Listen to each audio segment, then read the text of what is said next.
Yes.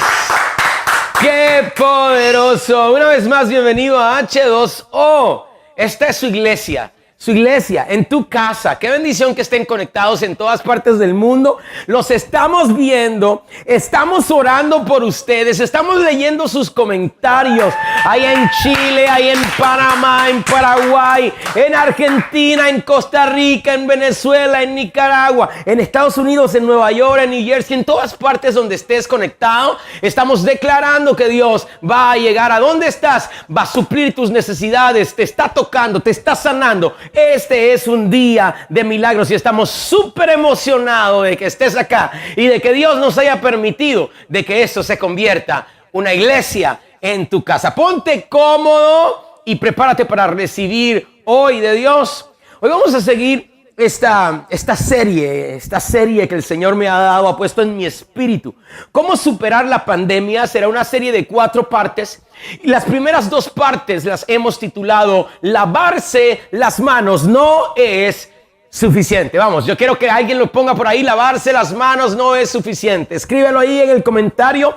Quiero leerlo aquí. Lavarse las manos no es suficiente. Y hoy vamos a ir a la segunda parte de lavarse las manos no es suficiente. Para eso quiero que vayan conmigo a Juan capítulo 13, versículo 3 al 5. Y en esta ocasión, bueno, el domingo pasado visitamos a Santiago, el hermano de Jesús, el hermano, deberíamos decir el medio hermano de Jesús, pero en este día vamos a visitar a Jesús mismo, Juan capítulo 13, versículo 3 al 5. Levanta tu mano allí donde estás y vamos a hacer una declaración poderosa, la declaración que siempre hacemos en nuestra iglesia antes de la prédica de la palabra. Y esta declaración dice: esta es la palabra del Señor. Vamos, dígalo conmigo. Yo la creo, la recibo y la concibo en el nombre de Jesús. Amén. Buenísimo. Dice Juan 13:3, dice: sabiendo Jesús que el Padre le había dado todas las cosas. Sabiendo Jesús. Si lees todo el capítulo 13 te vas a dar cuenta que dice muchísimo sabiendo Jesús. Y vamos a volver a ese tema. Sabiendo Jesús en esta ocasión que el Padre le había dado todas las cosas en las manos y que había salido de Dios y a Dios iba. Se levantó de la cena. Alguien escriba: se terminó la cena. El tiempo de comer se terminó. El tiempo de cenar se terminó. Y lo que hizo fue que se quitó su manto y tomando una toalla se la ciñó. Y luego puso agua en un lebrillo y comenzó a lavar los pies de los discípulos y a enjuagarlos con la toalla con que estaba ceñido. Y yo necesito que alguien escriba: lavarse las manos no es suficiente. Gracias por tu palabra, Señor. Gracias porque vas a llegar a donde están todas las personas necesitadas en este día. Porque vas a utilizarme como instrumento. Vas a utilizarme en tus manos para poder llegar a las personas, a su corazón, a su mente. Y tu palabra será la semilla depositada en la tierra fértil que es nuestro espíritu. Y va a dar al 1000 por 1 en el nombre poderoso de Jesús. Amén, amén, amén, amén. Amén. Bueno, tengo que serles sincero. Voy a comenzar siéndoles muy sincero que yo tengo un problema, un tanto problema con esta generación. Porque la realidad es que en esta generación todos, y tengo que incluirme, todos queremos las cosas inmediatamente. Nos gustan las cosas, pero no nos gustan los procesos de las cosas. Y ahora en tiempos de Amazon, ¿verdad? Yo muchas veces ordeno cosas, anuncio no pagado, ordeno cosas quizás en Amazon o en alguna otra página web y espero que me la traigan inmediatamente. A veces me sorprendo porque al otro día está aquí. Dijeron que iban a inventar una clase de drones en la cual iban a enviar lo que comprabas en Amazon y te iba a llegar instantáneamente. Todavía estoy esperando, pero la verdad es que esta generación quiere todas las cosas inmediatamente. El problema es que esa misma cultura de rapidez, esa cultura de comida rápida, de drive-thru que hay en el mundo, la queremos implementar en la iglesia y queremos pues ser activados en lo que Dios nos haya profetizado ya. Viene un profeta a nuestra iglesia y nos dice: Dios te va a usar grandemente. Yo como profeta tengo que tener cuidado muchas veces de soltarle palabra a la gente porque si el Señor me muestra, por ejemplo, un pastorado sobre alguien, yo no se lo suelto muy fácilmente. Le tengo que hablar alguna otra palabra, como que darle una idea, pero muchas veces si le suelto la palabra, el Señor te va a usar como pastor. Ellos quieren ser pastor al otro día y de momento le dividen la iglesia el pastor que está actual, porque aunque el Señor los está viendo como pastor, no entienden que para llegar a un pastor necesitan primeramente un proceso. Eso me recuerda a David. Samuel llegó donde David y lo ungió y le dijo a David: tú vas a ser rey de Israel. Sin embargo, el reinado no se manifestó al otro día porque había un proceso que David tenía que pasar. Alrededor de unos 13 años, y muchos de esos años tuvo que estar metido en una cueva peleando gigantes, grandes batallas, y por fin se manifestó el cumplimiento de lo que Dios había dicho desde el principio. Alguien escriba procesos. Los procesos son necesarios, porque es que el problema es que la gente quiere la gloria, pero no le gusta la historia. No, la historia no. Yo quiero que tú me pases la historia. Yo quiero que me pases no quiero tener la historia nada más, quiero llegar a la gloria. Pero tenemos que entender que la fe necesita proceso. Y obviamente, pues, aquí por ejemplo, en Romanos 1:17 dices: pues en el evangelio, porque así es que nosotros crecemos a través de la fe. Mira lo que dice Pablo: pues en el evangelio, para crecer en el evangelio, la justicia de Dios se revela por fe y para fe. Vamos, de fe en fe. La Biblia dice que nosotros vamos de gloria en gloria y de fe en fe. Dice aquí que la justicia de Dios se revela en tu vida. La justicia crece en tu vida por fe y para fe. Quiere decir entonces que hay diferentes niveles de fe. Está el primer nivel, el segundo, el tercero, el cuarto, y los niveles de fe no pueden ser violentados. Así que tenemos que pasar por los procesos de fe. Dice: por fe y para fe, como está escrito, más el justo por la fe, ayúdame, ¿qué dice? Vivirá. Gracias por su entusiasmo. El justo por la fe vivirá. Quiere decir que es la fe y los procesos que envuelve la que va a desatar sobre una vida, una vida de justicia conforme a la vida de un justo. Pero entonces, ¿cuáles son esos niveles de fe? Hebreos 11:1 es pues la fe, la certeza de lo que se espera, la convicción de lo que no se ve. Y en el versículo 2 dice: por ella alcanzaron buen testimonio los antiguos. ¿Cuáles antiguos? Nos muestra 3 antiguos, 3 personajes, 3 ancianos de la fe, 3 grandes hombres de la fe, y a través de ello nos muestra los procesos o los niveles que ellos representan para nuestro crecimiento en la fe.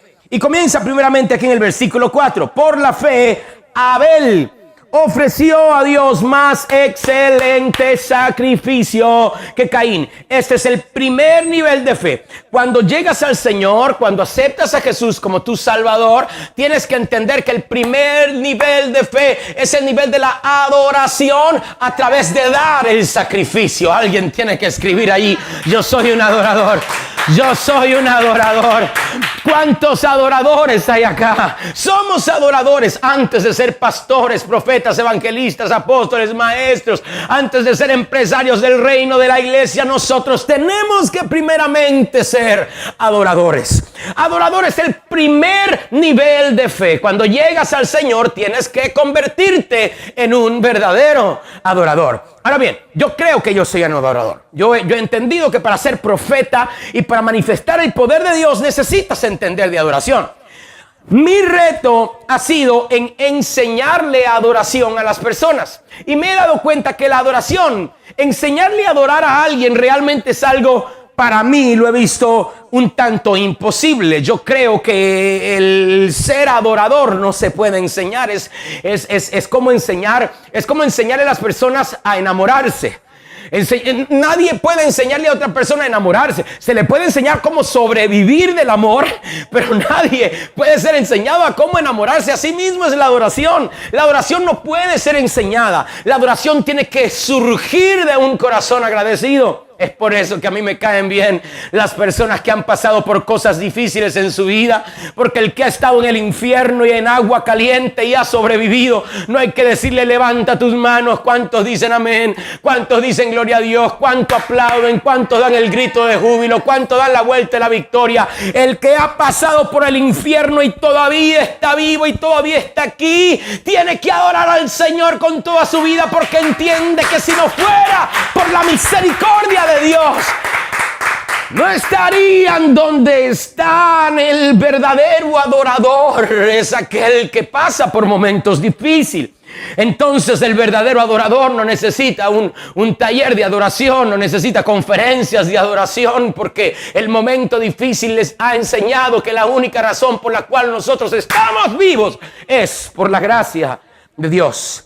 La adoración tiene que salir de un corazón agradecido, y ese corazón agradecido se establece sobre todo en los momentos difíciles, en las dificultades, dar adoración al Señor. Y yo quiero que ustedes me sigan ahí, porque esa palabra es clave, dar.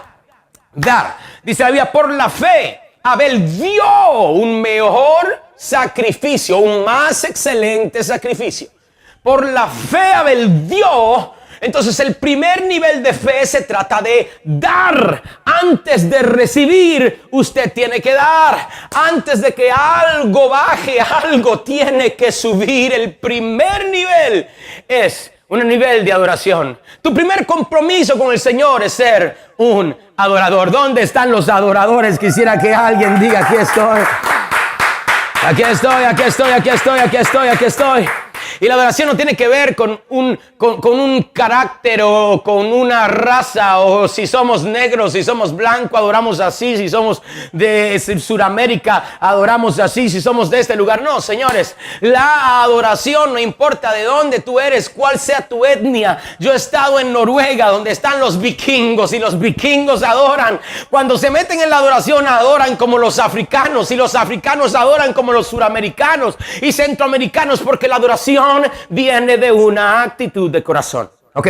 Pudiéramos estar toda la mañana hablando de la adoración, pero vayamos al segundo nivel de fe. Estamos hablando de los niveles para crecer y para llegar al tamaño del varón perfecto. El nivel de adoración es el primer nivel de fe. Veamos el segundo. Versículo 5 de Hebreos capítulo 11. Habíamos dicho que en el versículo 4 decía, por la fe Abel dio más excelente sacrificio de adoración que Caín. Y luego dice, en el próximo versículo, verso 5, el segundo nivel dice, por la fe Enoc fue traspuesto para no ver muerte, y no fue hallado porque lo traspuso Dios, pues caminó con Dios. Así que el primer nivel de fe, Abel adoró a Dios, dio un mejor sacrificio. En el segundo nivel, Enoc caminó con Dios. El segundo nivel de fe es caminar con Dios. ¿Habrá alguien que quiera caminar con Dios?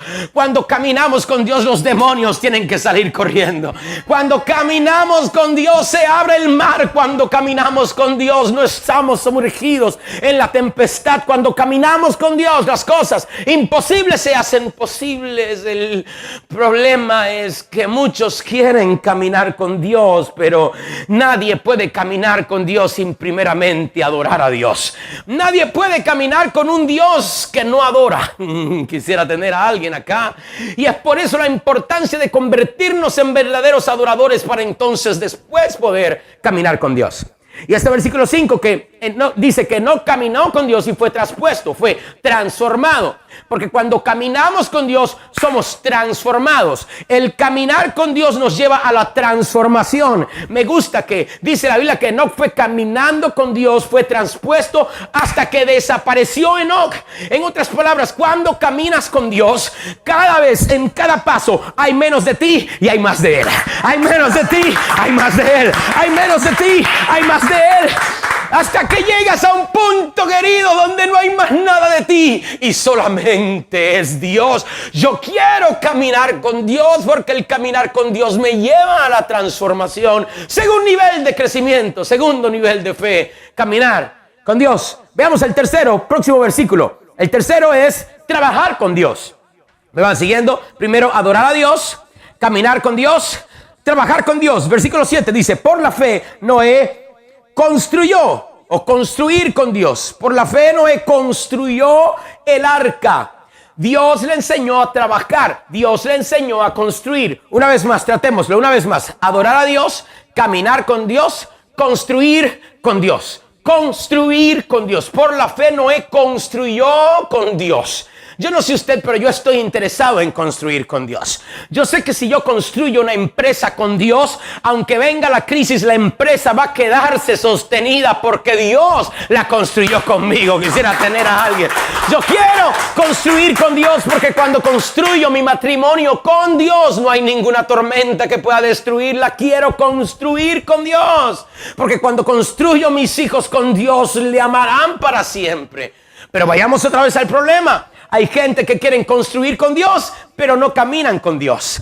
Y la Biblia dice, avanzarían dos, caminarían dos si no estuviesen de acuerdo. Es imposible que puedas construir con Dios si no has caminado con Dios. Y es imposible que puedas caminar con Dios si no has adorado a Dios. ¿Me vas entendiendo? Ahora bien, quiero que veas esto. Lo interesante de estos tres niveles básicos de fe es que ninguno, ¿han notado aquí? Ninguno se trata, Luis, de recibir. Todos se tratan de dar. Todos los niveles de fe, para poder crecer de un nivel al otro, tienes que convertirte de un recibidor a un dador. Vamos, escríbalo ahí en comentarios rápido. Diga de recibidor a dador, de recibidor a dador. Yo tengo que pasar de creyente a discípulo. Vamos, sígueme acá. Creyente a discípulo. Yo tengo que pasar de oveja a hijo. ¿Hasta cuándo vas a ser una oveja, querido? Está bien que hayas comenzado siendo oveja, pero Dios quiere llevarte a la dimensión de hijo. Está bien que hayas pasado creyente, pero Dios quiere llevarte a la dimensión de discípulo. Y para poder pasar de allí a la otra, tengo que pasar de un recibidor a un dador. Y ese era el gran reto que Jesús tenía con sus discípulos. Jesús quería pasar a sus discípulos. Era necesario pasar a sus discípulos de recibidores a dadores. Y él sabía que hasta que no los pasara de recibidores a dadores, no podía dejarlos solos. No podía dejarlos porque iban a ser bebés, no iban a poder aguantar la crisis, no iban a poder aguantar el momento difícil. Tenía que pasarlos de recibidores a dadores. Así que por esos 3 años que había estado con ellos, Jesús le había enseñado de escatología, le había enseñado de revelación, le había enseñado de la gracia, le había enseñado de transformación, del perdón, de la salvación, le había enseñado los niveles de fe a través de milagros. Oh sí, Jesús hizo milagros. Jesús sanó a aquella mujer con el flujo de sangre. En una ocasión habían 10 leprosos, a todos los sanó, aunque uno solamente fue el agradecido. Jesús levantó a un niño que estaba muerto, y cuando tocó el ataúd dentro de su propio funeral, hizo que el niño saltara en vida y el niño salió corriendo de su propio funeral. Oh, Jesús era poderoso. Jesús sigue siendo poderoso. Para siempre es poderoso Jesús. Yo decía que Jesús es, si estuviésemos en Dominicana, dijera Jesús es un monstruo. Perdón, es un monstruo. Jesús es un monstruo. Y es el refrán dominicano para decirle, uy, qué poderoso, qué grande, qué grandioso.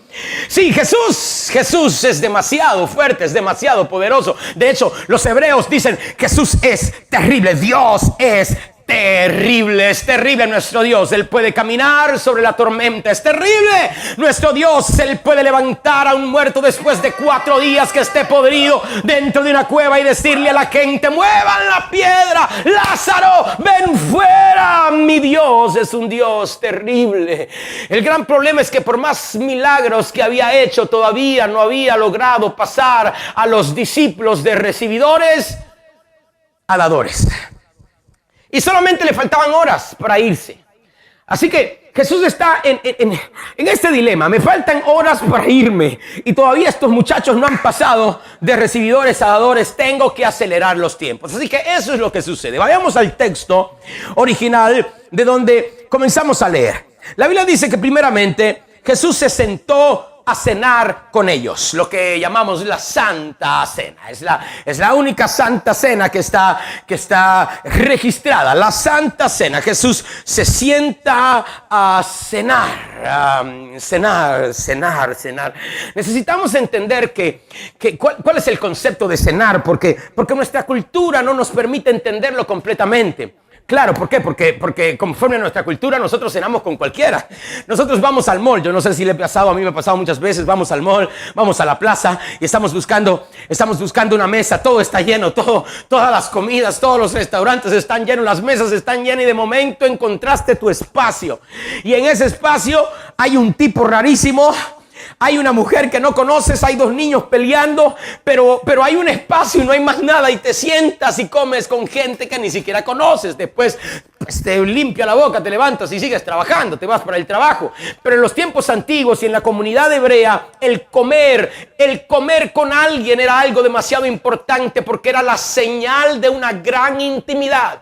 Para sentarse a la cena con alguien tenías que tener un pacto con alguien, tenías que tener una gran intimidad. Así que Jesús invita a sus discípulos a sentarse a la cena con él. ¿Cuántos quieren la cena? La cena es bonita porque en la cena comemos el pan. El pan representa el cuerpo de Jesús. Por sus llagas fuimos curados. El castigo de nuestra paz fue sobre él. Su pan representa su cuerpo y su sacrificio vicario, pero su vino, el vino que le ofrecía a los discípulos, representaba su sangre. Sangre representa salvación. La sangre representa liberación, santidad. Sangre representa transformación. Así que yo quiero que ustedes entiendan el concepto de que cuando Jesús está sentado con sus discípulos, le está dando sanidad, le está dando milagro, le está dando impartición. El pan significa revelación. Les está dando revelación. Les está dando por su sangre salvación, santidad, transformación. Está dando, pero Jesús tiene todas las cosas fríamente calculado, porque Jesús sabía que iba a llegar el momento en el cual la cena tenía que terminarse. Así que donde leímos, dice la Biblia, que habiéndose terminado la cena, Jesús se levantó de la cena.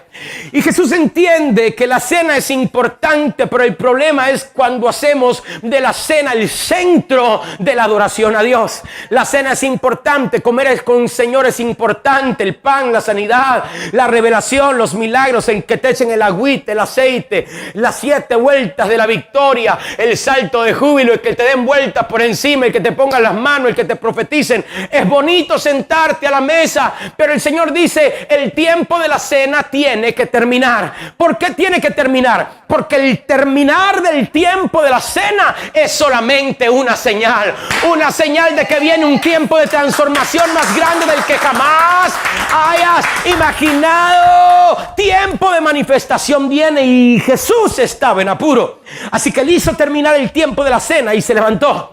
Se levanta de la cena. Y es decir, lo que Dios ha hecho en este tiempo. Vamos, alguien tiene que escribir allí: lavarse las manos no es suficiente. Lavarse las manos no es suficiente. Lo que Dios ha hecho en este tiempo es que nos quitó la cena. Nos quitó el pan de piquito, dicen en Venezuela. Vamos, venezolanos. Nos quitó la cena. Ay, sí, reunirnos en nuestros templos, levantar las manos, que nos echen el agüita, que den el soplo del Espíritu Santo, que te pasen la mano, la patadita del poder. Vamos, que vayamos, que nos ministren, que nos prediquen, que nos hagan sentir bonito. Pero el Señor dice, la cena fue importante, pero no se trata de la cena. Viene un gran avivamiento y tengo que establecer una aceleración de crecimiento sobre mi pueblo, porque estamos a punto de vivir los mejores años que jamás hayamos imaginado, y Dios a propósito ha hecho terminar la cena. Nos ha hecho parar de la cena. Y ahora no tenemos esos templos que casi adorábamos. Ahora no nos podemos reunir todos juntos. Ahora no me echan el aceite. Ahora no ponen sus manos sobre mí. Pero el Señor lo ha hecho a propósito. Él ha hecho terminar la cena porque necesita acelerarte. No puedes seguir siendo un recibidor. Tienes que convertirte en un dador para entrar en la próxima dimensión. Y yo quiero profetizar sobre alguien que un tiempo de avivamiento demasiado grande viene, y esa es la razón por la cual Dios ha hecho terminar la cena. Así que él hizo terminar la cena y se levantó. ¿Cuándo se levanta? Vamos, alguien tiene que escribir: la cena terminó. La cena terminó. La cena terminó. Se terminó la cena. Se terminó la cena, se terminó lo fácil, se terminó el pasearte, se terminó el echarte el airecito, se terminó, el Señor dice, la cena te terminó, pero se terminó porque tengo una razón muy grande, es un avivamiento muy grande que viene, se terminó la cena y cuando se termina Jesús se levanta y hace algo interesante. Él al levantarse agarra su manto. Jesús no tenía cualquier manto. Jesús tenía un manto tan tremendo, tan precioso, tan hermoso, tan poderoso, que Jesús agarra su manto y se quitó su manto. Así que pretendemos que yo me quite esta chaqueta que está acá. Agarra su manto y se quita su manto. Al quitarse su manto, me parece interesante porque me recuerda el Antiguo Testamento. Los sacerdotes del Antiguo Testamento también tenían un gran manto. Un manto tremendo, poderoso. Tenía un manto de púrpura con lino fino blanco debajo, igualmente colores rojos matizados que representaban la santidad y la gloria de Dios. Tenían 12 piedras preciosas encima de sus pechos que representaban las 12 tribus de Israel. Debajo de las piedras tenían el Urim y el Turim que representaban la revelación profética de Dios, dejando saber que cada sacerdote es también un profeta por dentro. Tenían alrededor de sus vestiduras las campanas mientras caminaban, dejando saber que el sacerdote se movía y por dónde se movía. Este era un espectáculo. El sacerdote, un plato de oro, una insignia de oro encima de su frente que decía santidad a Jehová. Donde quiera que esta criatura se movía, inspiraba gloria, se veía el manto y decían, wow, qué poder, qué tremendo. Pero hay algo interesante del sacerdote, y es que el sacerdote se ponía el manto para estar en el lugar santo. En el lugar santo estaba el aceite de la unción, en el lugar santo estaba el pan, en el lugar santo estaba el candelabro de revelación, en el lugar santo estaba la unción establecida en aquel lugar, pero cuando él tenía que entrar al lugar santísimo, ahora yo quiero dejarte saber que una cosa es tener el aceite de la unción, pero otra cosa es tener el poder de la gloria de Dios. Y aquí en el lugar santo estaba el aceite de la unción, pero en el lugar santísimo estaba el mismo poder de la gloria. Pero para poder entrar en el lugar santísimo, el sacerdote tenía que quitarse el manto. Y Jesús, dice la Biblia, que se quitó su manto. Se quitó su manto porque el tiempo del lugar santísimo venía. Y el Señor te está diciendo, me ha enviado para decirte, querido, el Señor te ha levantado de la cena. El Señor ha hecho parar la cena a través de esta pandemia. Y lo que te está diciendo ahora, en este tiempo, viene una dimensión mayor de gloria. Y es bonito los mantos que tenías anteriormente, pero yo no comparto mi gloria con nadie, dice el Señor. Y es por eso que es como que ha puesto a todos los niveles, a todos los ministerios en el mismo nivel. Los grandes ministerios multimillonarios en el mismo nivel, los ministerios pequeños en el mismo nivel, las iglesias de decenas de miles de personas en el mismo nivel, en las mismas plataformas, las iglesias que tenían 5 personas en las mismas plataformas, porque Dios nos está quitando los mantos, los títulos, los grandes nombres, pues viene un tiempo de gloria del lugar santísimo para manifestarse sobre nuestra vida como nunca antes. Ese era un buen tiempo para aplaudir y decir amén allí. Oh, yes. Se quitó su manto. Al quitarse su manto, vamos, alguien escriba, quítate el manto. Quítate el manto. En esta pandemia hay que quitarnos el manto. Dice la Biblia que agarró una toalla y se la ciñó. Al quitar su manto, agarró la toalla y se la ciñó. Pues la toalla es la toalla del servicio. Y arrodillándose a donde estaban los discípulos, comenzó a lavarle los pies. Ahora hay algo interesante acerca de Jesús lavarle los pies a los discípulos, porque en este capítulo 13 sigue diciendo Jesús sabía. Y una de las cosas que sabía es que Jesús sabía quién lo iba a entregar. Jesús sabía que Judas estaba ahí, sin embargo estaba dispuesto a lavarle los pies. Jesús sabía que Pedro iba a negarlo 3 veces, pero le lavó los pies. Jesús sabía que Juan iba a salir corriendo y que lo iban a encontrar por allí y se le iba a caer una toalla y iba a salir desnudo. Pero con todo y eso, Jesús le lavó sus pies. Y lo que el Señor nos está enseñando es, señores, la gloria viene, el avivamiento viene. Y estoy formando personas que se atrevan a lavar los pies, no solamente de aquellos que te caen bien, porque es sabroso, es fácil lavarle los pies a los que te caen bien. Lavaré los pies a los que te ministran, a los que son mayores que tú, a los pastores, a los grandes apóstoles. Pero te atreverás a lavarle los pies aún a aquellos que te han traicionado, o peor aún a aquellos que tú sabes que te van a traicionar. Sin embargo, todavía estás dispuesto a servirlo. Dios nos está llevando a un tiempo de disciplina espiritual en donde nosotros podamos servir por encima de lo que esté ocurriendo a nuestro alrededor.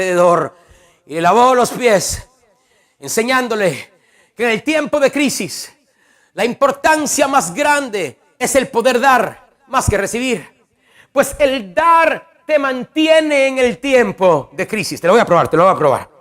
Habían 4 mujeres que eran las que apoyaban y soportaban el ministerio de Jesús financieramente. 4 de ellas: Salomé, María Magdalena, María, etcétera, Juana. 4 mujeres que apoyaban al ministerio de Jesús, lo mantenían. Jesús, a través de esas ofrendas, le podía pagar a sus discípulos. Yo estoy bien seguro que Jesús le pagaba a sus discípulos. ¿Por qué? Porque sus discípulos estaban casados. Me doy cuenta porque Pedro tenía suegra. Jesús le sana a la suegra después. Quiere decir que si tenía suegra, tenía esposa. Si tenía esposa, tenía hijos. Y Pedro necesitaba el sustento para sus hijos. Y estoy seguro que Jesús no lo va a llamar y no le va a dar nada para que él pueda sostener a sus hijos. Así que estas ofrendas, a Jesús estas mujeres le daban las ofrendas, y Jesús le daba a sus discípulos, pero también le daba a los pobres. Pero es interesante que estas 4 mujeres, cuando llegó el tiempo de la crisis, señores, mientras todos los discípulos salieron corriendo, ¿quiénes fueron los que se quedaron parados a los pies de la cruz? ¿Quiénes se quedaron paradas al pie de Jesús? Las mujeres. Juan corrió, Pedro corrió y todos los demás corrieron. ¿Qué me dice esto? Que cuando nosotros damos y la crisis viene, el corazón dadivoso es el que nos mantiene fuertes en el momento difícil. Pero esperen, hay más. Hay más. No solamente fueron ellas las que se quedaron de pie al pie de la cruz, las que se quedaron paradas al pie de la cruz, sino que fueron las 4 primeras que se le apareció Jesús en el tiempo de la resurrección. Quiere decir que cuando le damos al Señor, no solamente Dios nos mantendrá parados en el tiempo de crisis, sino que seremos los primeros en la lista de la resurrección. Y quiero profetizarte que la resurrección viene, pero tenemos que pasar de recibidores a dadores. Jesús sabía, él sabía, Jesús sabía. Él sabía también que había un contraste. Habría de venir un contraste, porque en toda crisis hay un contraste. En toda crisis están aquellos que dan, pero aquellos que solamente reciben. Aquellos que se cuidan a sí mismos. Aquellos que en la crisis dicen, bueno, no hay dinero, así que no puedo seguir diezmando, y Dios conoce la condición, porque yo no sé qué vaya a pasar mañana, no sé si voy a tener dinero mañana, así que no voy a ofrendar porque Dios conoce mi condición, no estoy trabajando como antes.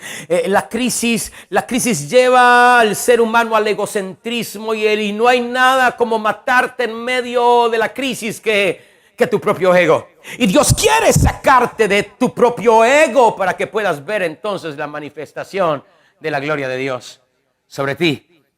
Y ahí vemos entonces que Jesús sabía que había venido un momento, y este es el momento donde Jesús quería llevar a sus discípulos. Veamos Mateo 27, 21. Ya había pasado la cena, aprendieron a Jesús, ahora Jesús está en un juicio, y en el verso 21 dice: y respondiendo el gobernador les dijo: ¿a cuál de los 2 queréis que os suelte? Y ellos dijeron: a Barrabás. Pilato les dijo: ¿qué pues haré de Jesús llamado el Cristo? Todos le dijeron: sea crucificado. Este era el momento, y fue el momento de la peor crisis del Señor. Y el gobernador, versículo 23, le dijo: pues qué mal ha hecho. Pero ellos gritaban aún más, diciendo: sea crucificado. Viendo Pilato, y aquí es donde viene, viendo Pilato que nada adelantaba, sino que se hacía más alboroto, tomó agua y se lavó las manos delante del pueblo, diciéndole: inocente soy yo de la sangre de este, que la sangre de él sea sobre sus cabezas. Yo no quiero ver nada con esto. Ustedes vean a ver cómo sobreviven en esta crisis, en este tiempo difícil. Ustedes van a ver, yo voy a ahorrar mi dinero, yo voy a cuidarme yo voy a estar metido yo voy a estar ahorrando yo. Ustedes verán cómo hacen. Y el Señor me dijo, yo quiero que le hables a las personas de esta palabra, porque es que el problema es que en el tiempo de pandemia hay muchas personas que se lavan las manos como Pilato. Se lavan las manos como Pilato porque dicen, bueno, ahora ¿para qué diezmar si no hay trabajo? ¿Para qué ofrendar? ¿Para qué dar? ¿Para qué dar a los pobres si yo necesito también? ¿Para qué dar comida? ¿Para qué ministrar? ¿Para qué llamar? ¿Para qué predicar en este tiempo? Si yo necesito predicación. El Señor me dijo, hay muchos que se lavan las manos como Pilato, pero no lavan los pies como Jesús. Alguien tiene que escribir allí, lavarse las manos no es suficiente. Lavarse las manos no es suficiente. Y tenemos que aprender que en este tiempo el Señor nos está llevando a salir de nuestro egocentrismo, a salir de lo que nosotros mismos pretendemos y queremos, y decirle, Señor, este es un tiempo en el cual quiero ver tu mover. Quiero verte, Espíritu Santo, moviéndote en mi vida como nunca antes. Este es el tiempo de ver el mover de Dios. Este avivamiento que Dios tiene preparado para nosotros. Este es el tiempo de decirle, Señor, voy a salir de mi egocentrismo para entrar en lo que tú tienes para mi vida. ¿Dónde están las personas que están listas para recibir todo lo que Dios tiene para ellos? Vamos, vamos, vamos, vamos. Vamos, vamos, vamos. Ese es un buen lugar para aplaudir al Señor y decirle, Señor, necesitamos de ti. Necesitamos de tu Espíritu Santo. Así que en este tiempo no podemos seguir siendo egocéntricos, encerrados en nosotros mismos, en nuestras propias preocupaciones, en lo que nosotros mismos necesitamos, y comenzar a entender que es el tiempo de decirle, Jesús, está bien que es necesario que nosotros nos lavemos las manos. Es necesario lavarnos las manos, pero no queremos terminar lavándonos las manos como Pilato. Queremos también lavar los pies como Jesús. En este tiempo más que nunca es cuando tienes que dar. En este tiempo más que nunca es que tienes que ser fiel con tus diezmos, con tus ofrendas, con tu dadivosidad, con tu esfuerzo. En este tiempo más que nunca es que tienes que decirle, Señor, aquí estoy. Y estoy listo para ver tu mover, listo para ver tu avivamiento sobre mi vida. Voy a salir de mi egocentrismo.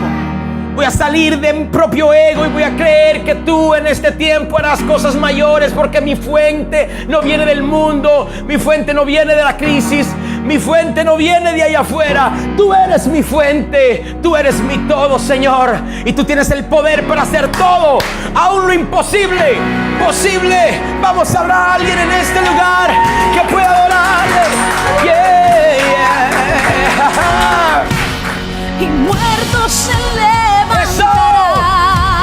¡Vamos! Gigantes se derrotarán en este tiempo. Dios lo creemos. Ajá. Porque hoy Milagros. vemos milagros en este lugar. Adora tú, Señor, ahí en tu casa. Levanta tus manos y declara el mover del Espíritu Santo. Vine hoy por ti. Hay un mover aquí. Declaramos, Señor, que pasaremos de recibidores a dadores. Declaramos que no seremos egocéntricos, no estaremos encerrados en nuestras propias carnes. Vinimos por ti, por tu Espíritu. Muévete hoy en nuestra vida, muévete hoy en nuestro ser, muévete hoy en nuestro corazón. Entendemos, Señor, que hay un milagro en nuestra casa. Vamos, decláralo. Dios está tocando tu corazón ahora. Dios está tocando tu corazón ahora. Hay alguien que estaba a punto de dejarlo todo, soltarlo todo. La crisis ha sido tan fuerte, has tenido tanta ansiedad y tanto estrés. Pero el Señor te dice, ahora mismo hay un milagro activándose para ti. Cuando te mueves hay sanidad. Hay un milagro. Hay un milagro en este lugar. El cielo está cerca. Muévete hoy. Yes. Muévete hoy.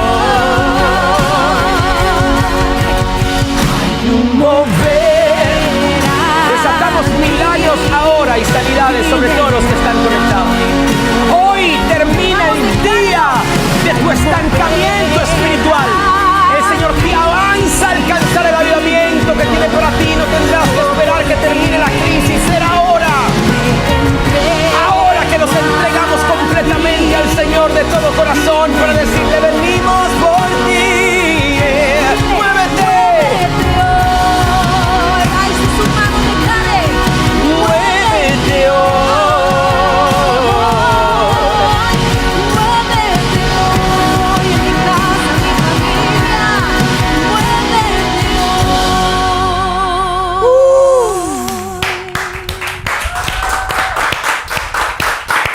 Pon mano en tu pecho allí donde estás y dile: Jesús, entra en mi corazón, quiero que te muevas en mi vida. Como nunca antes te acepto como mi Salvador, pero también salgo de mi egocentrismo, de mi carne, de mi propio ego para vivir para ti para siempre. Amén y amén. Este es el tiempo de que en vez de lavarnos las manos constantemente sin lavar los pies, comencemos también a lavar los pies como Jesús. Dios de victoria.